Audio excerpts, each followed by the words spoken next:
The thousands of people in George Square represent the millions of people across Scotland, across England, across Wales and Northern Ireland who until today, until tomorrow have not had a voice. And for those people who tell us we represent the politics of nationalism, I say this: I'm not a nationalist. I'm not a politician. I'm not a member of any political party. I'm an internationalist. I was born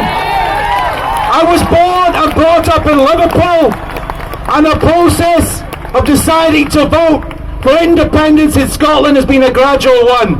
But the greatest factor for me, like many people, like the many millions in Scotland, has been my two young children, aged 3 and 6.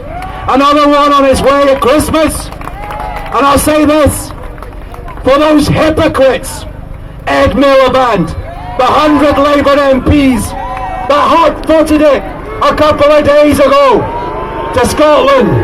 And if you haven't seen the YouTube footage of Bow to Our Imperial Masters, I urge you to do it.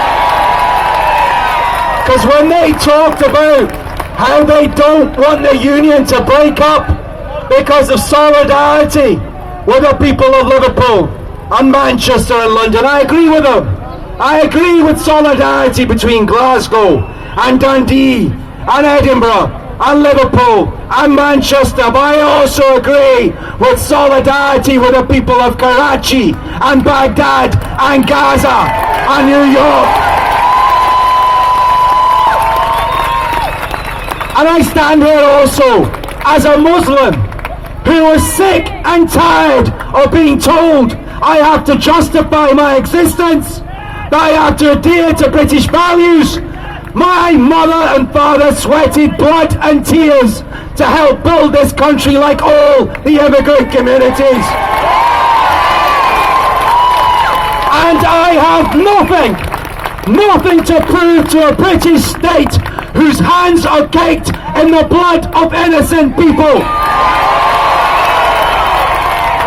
What we want is a country not punching above its weight, but a country that hands as a beacon to the rest of the world for compassion, for justice, and no more double standards on foreign policy. And when you see that man they describe as a political beast, Gordon Brown, come to town, and when Gordon, standing there with that smile that looks like a brass plate on the back of a coffin, telling us that to vote for independence is to break with 100 years of Labour achievements, Gordon forgets that for 12 years as Chancellor of Exchequer, at every CBI dinner, standing there in his coats and tails with the captains of industry, he boasted about how we had to break the link with 100 years of Labour traditions. Gordon Brown was the man who signed the blank checkbook for the illegal wars in Iraq. Gordon Brown was a man who was messianic in his pursuit of privatisation. And Gordon Brown was a man who out-Thatchered Thatcher and turned London into a paradise for the super rich. And when it comes down to bankers, since when did bankers become respectable in Scotland? Since when did bankers, what they had to say, become gospel truth? Up till a couple of years ago, there was a different word for bankers in Scotland and across the United Kingdom. And when Gordon Brown talks about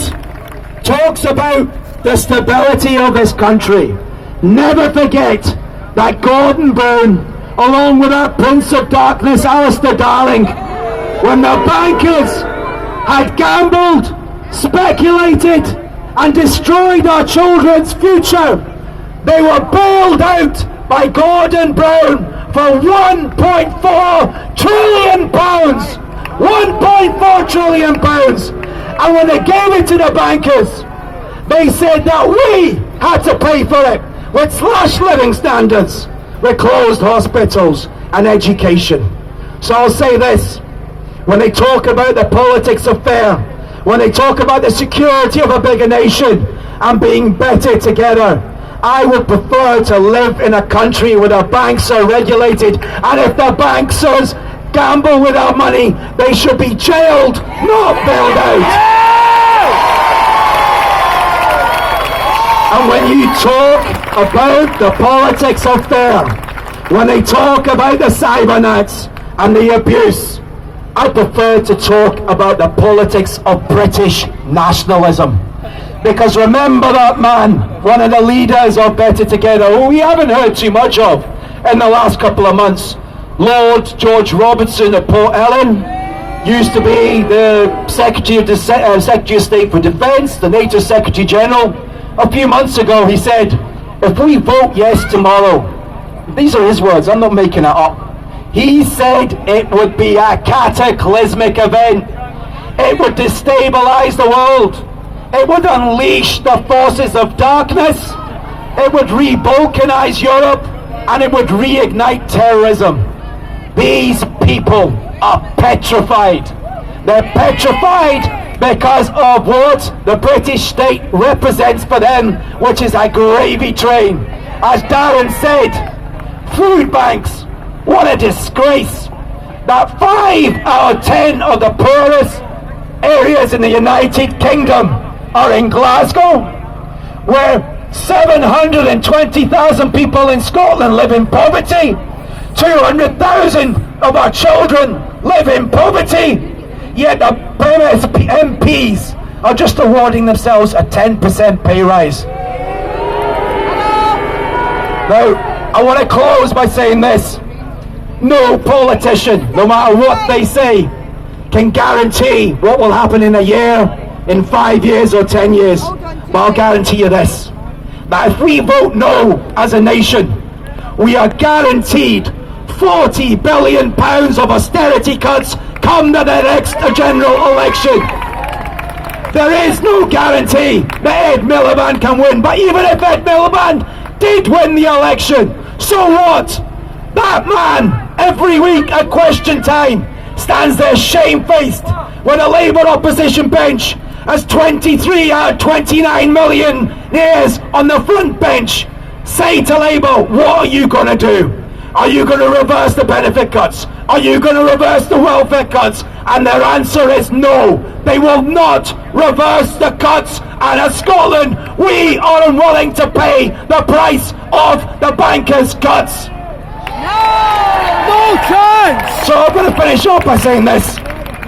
I don't have a crystal ball, but if we vote yes tomorrow, for the very first time in the history of this country, the people of Scotland will decide from warfare to welfare, from the economy to foreign policy. We, the people in Scotland, will make the decisions that help the people of Scotland. It's in our hands, it's our children's destiny. Thank you, brothers and sisters. Make sure you get out tonight and speak to every single person to convince them to vote yes. Thank you. Ladies and gents, I have an announcement. I need a volunteer. We're going to run out of petrol. So I need somebody that's able to go and get us some petrol. Is there anybody willing? It's for the generators. We have somebody, right? I've got a... Right? Here's the can. Where's the can?